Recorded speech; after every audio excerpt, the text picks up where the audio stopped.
ভাৰত চৰকাৰে এটা আমাক বিশেষ নিৰ্দেশ দিছে যেটো আপোনালোকৰ মাজেৰে আমি পপুলাৰ হোৱাটো বিচাৰিছো প্ৰত্যেক মাহত অসমলৈ চাউল আহে ৰাইচ আহে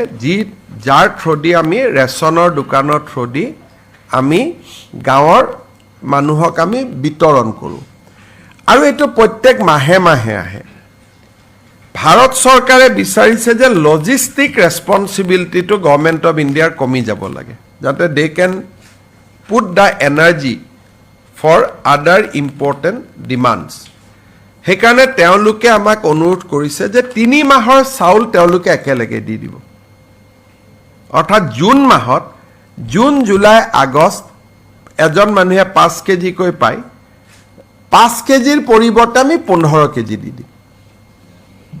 যাতে জুন জুলাই আগষ্ট নেক্সট সেপ্টেম্বৰত পাব সো 3 মাহৰ ন্যাশনাল ফুড সিকিউৰিটি এক্টৰ চাউল আমি জানুৱাৰীত জুনত আমি একেলগে দি দিম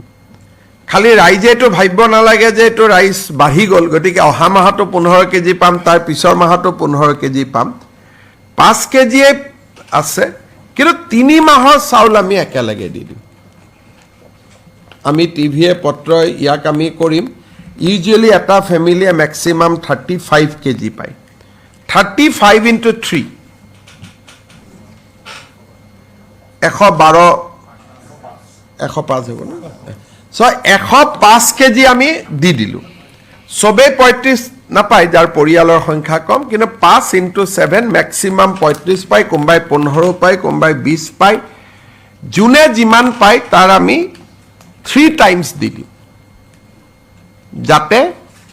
কোনো ধৰণৰ ভাৰত চৰকাৰৰ লজিষ্টিক প্ৰেছাৰটো যাতে কমি যায় কাৰণ ট্ৰাক বিলাক যদি অসমত আহি থাকে যুদ্ধ ক্ষেত্ৰত যাব নোৱাৰিব হেকাৰণে এবাৰতে যদি আমি 3 মাহৰ চাউল লৈ লওঁ তেতিয়াহলে গুটেই লজিষ্টিক ৰেলত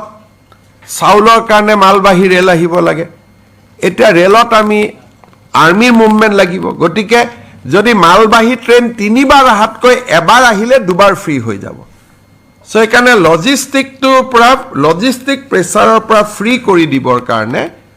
আমি 3 মাহৰ চাউল জুন মাহত একেলগে দিম এটো অসম বুলি নহয় সকলো ৰাজ্যৰ কাৰণে এটো এসঅপি হৈছে আৰু অসমৰ ৰাজ্যক মই বিশেষকৈ কথাখিনি অলপমান